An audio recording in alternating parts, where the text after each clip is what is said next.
히브리서 1장 1절로 3절까지 말씀드리겠습니다.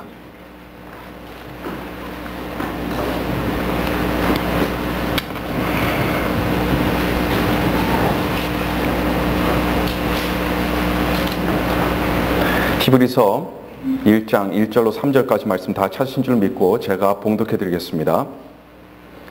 옛적의 선지자들로 여러 부분과 여러 모양으로 우리 조상들에게 말씀하신 하나님이 이 모든 날 마지막에 아들로 우리에게 말씀하셨으니 이 아들을 만유의 후사로 세우시고 또 저로 말미암아 모든 세계를 지으셨느니라. 이는 하나님의 영광의 광채시요 그 본체의 형상이시라. 그의 능력의 말씀으로 만물을 붙드시며 죄를 정결케 하는 일을 하시고 높은 곳에 계신 위엄의 우편에 앉으셨느니라. 아멘. 평범한 일상 속에서 발견하는 그런 작은 행복들에 감사하고 또 서로 위로하며 마음을 소통하자는 취지로 유린이라고 하는 작가가 쓴 31개의 선물이라는 책을 보게 되면요, 거기에 3,000원이 가져다 준 행복이라고 하는 그런 이야기가 수록되어 있습니다. 거기 보니까 추석을 앞두고 대형 할인점 계산대에 수많은 사람들이 몰려 계산을 하려고 줄을 서서 기다리고 있었는데 바로 앞에 어린 남매가 눈에 들어왔다고 합니다. 10살쯤으로 보이는 여자아이와 6살쯤으로 보이는 남자아이였더래요. 그런데 눈길을 끈 것은 남자아이의 손에 들려있는 작은 꽃병이었습니다. 아니, 꽃병 하나를 사려고 이렇게 오래도 줄 서 있는구나, 그런 생각을 하다가 문득 그런데 이 아이들의 엄마는 어디에 있는 것일까? 라고 생각하면서 그 글의 작가는 아이들을 조용히 바라보고 있었다고 합니다. 이제 남매의 차례가 되었습니다. 계산원이 꽃병을 받고 계산을 해주는데 6,800원입니다. 이렇게 말했더니 그러자 여자아이가 놀란 표정으로 묻습니다. 6,800원이요? 진열장에는 4,000원이라고 써 있었는데요.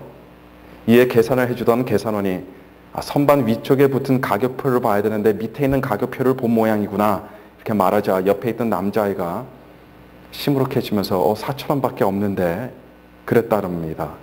이 별 수 없는 표정으로 여자아이가 그럼 다른 걸로 골라오자고 말하자 남동생이 말합니다. 엄마가 좋아하는 분홍색은 이거밖에 없었어. 그러면서 눈에 눈물이 그렁그렁 맺혔습니다. 어린 남매 때문에 시간이 자꾸 지체되자 뒤에 줄을 선 사람들이 곱지 않은 눈으로 쳐다보기 시작하는 가운데 재빨리 계산원이 이것을 눈치채고 니네들 어떻게 할 거니? 하고 재촉하면서 그렇게 물었습니다. 이에 여자아이가 동생 손을 잡아 끌었지만 남동생이 꿈쩍하지 않는 거예요. 그 모습을 지켜보던 저자가 엄마가 좋아하는 분홍색 꽃병이라는 말에 마음이 걸려서 자기도 모르게 그 모자란 3,000원을 계산원에게 내면서 이걸로 계산해 주세요라고 말했다고 합니다. 그러자 여자아이가 동생 손을 잡고 고개를 숙이면서 고맙습니다, 고맙습니다 이렇게 말했습니다. 근데 엄마는 어디 가셨니? 이렇게 묻자 여자아이의 입에서 돌아가셨어요. 지난번 엄마 산소에 갔는데 거기에만 꽃병이 없었습니다. 그래서 동생과 돈을 모아 꽃병을 사서 산소에 가기로 했어요. 이런 말이 들렸습니다. 그럼 아빠하고 오지 그랬니? 다시 묻자 그 아이들의 입에서 나오는 말이 아빠는 지금 병원에 계세요.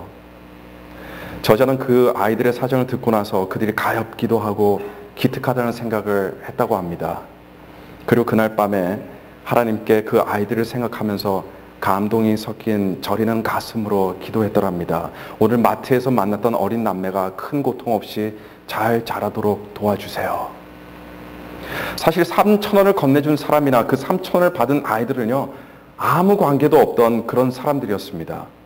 그저 남남이었습니다. 그러나 우연찮게 단돈 3,000원으로 아이들과 소통이 이루어졌습니다. 그리고 그 소통을 통해 아이들의 눈물 어린 상황과 그들의 마음이 작가의 마음속에 전해지게 되었고 단 몇 분밖에 그리고 몇 마디밖에 나누지 않은 아이들이었지만 그들에게 깊은 연민을 느끼게 되었고 그들을 위해 기도할 수 있는 그런 아름다운 마음이 생겼다고 그렇게 고백하고 있습니다. 그럼 사람은 어떻게 보면 다들 우물한 개구리라고 할 수 있겠습니다. 다들 잘하는 자기들만의 세계에서 살아갑니다.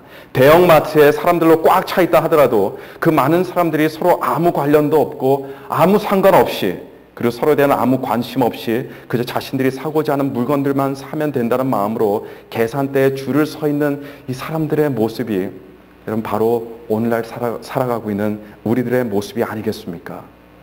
이 바쁘고 분주한 사회에서 내 공부하기 바쁘고, 내 일하기 바쁘고, 내 돈 벌기 바쁘고, 내 생각하기 바쁘고, 내 건강 챙기기 바쁘고, 내 집 고치기 바쁘고, 내 인생 살기 바쁜 세상에서 살다 보니까 물질적으로 풍요롭고 필요한 거 다 있어도 정작 없는 것이 한 가지가 있습니다.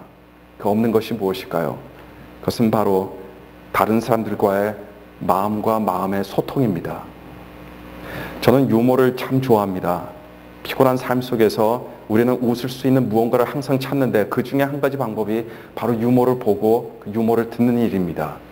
유머는 우리의 삶 속에서 항상 존재하고 널리 퍼져 있습니다. 그런데 한 시대를 주름잡는 유머에는 그 시대의 사람살이가 그리고 세상살이가 그대로 반영되어 있습니다. 그래서 비록 한 번 듣고 한 번 웃고 그리고 잊어버리는 이야기들일지라도 한국의 유머들을 보면요, 나름 사회적인 그리고 풍자적인 그런 의미를 가지고 있습니다. 그 중에 하나가 바로 사오정 시리즈입니다. 이 사오정 시리즈의 유머는 사실 재밌기보다는요, 굉장히 썰렁합니다. 물론 그래도 저의 베스트입니다. 별로 웃기지는 않아요. 그런데 사회상을 굉장히 잘 반영하고 있기 때문에 제가 좋아합니다. 그 이야기들 중에 제가 두 가지만 소개해드리도록 하겠습니다. 손오공과 저팔계, 사오정이 대마왕과 싸우기 위해서 마왕성으로 향했습니다. 한참을 걸어서 마왕성에 도착했는데 글쎄 마왕성은요 108개의 계단 위에 있었습니다. 그 아래에서 손오공이 대마왕 어서 나와서 우리와 결판을 짓자 이렇게 외쳤습니다. 그러자 108계단 위에 마왕성의 문이 열리고 대마왕이 나왔습니다. 108개의 계단 중 첫 번째 계단을 밟고 내려오면서 대마왕이 이렇게 말합니다. 푸하하하 나는 대마왕이다. 두 번째 계단을 밟고 내려오면서 말합니다. 푸하하하 나는 대마왕이다. 세 번째 계단을 밟으면서 또 얘기합니다. 푸하하하 나는 대마왕이다. 이렇게 108번을 외치면서 내려왔습니다. 근데 그때 사오정이 대마왕에게 이렇게 말합니다. 넌 누구냐?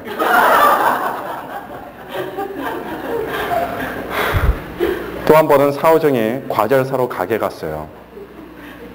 사오정이 아저씨 새우깡 있어요? 아저씨가 없어. 그러자 또 사오정이 그럼 감자깡 있어요? 아저씨가 말합니다. 미안해서 어쩌나 그것도 없는데. 사오정이 말합니다. 그거 다 합쳐서 얼마예요? 자, 이 두 가지 이 유머 시리즈를 보면요, 사오정이 항상 마지막에 늘 이 엉뚱한 이야기를 합니다. 그래서 어쩔 때는 우리 어떤 분들은 이렇게 깔깔대면서 웃지만 또 어떤 분들은 웃기보다는 허무에 빠져버려요. 너무 뚱딴지 같은 이야기를 사오정이 하니까 말입니다. 근데 사오정 시리즈가 보여주는 것이 있습니다. 그것은요, 소통이 안 되는 현 시대를 풍자적으로 그리고 노골적으로 나타내주고 있습니다. 서로 간의 대화가 단절되고 남의 이야기를 제멋대로 해석하는 이런 현대인들의 소통의 부재를 꼬집어서 보여주는 것이 바로 이 사오정 시리즈입니다. 그렇기 때문에 사오정은 항상 마지막에 딴 이야기를 하고 있는 겁니다. 이 시대를 살아가는 사람들은요, 대부분이 사오정들입니다.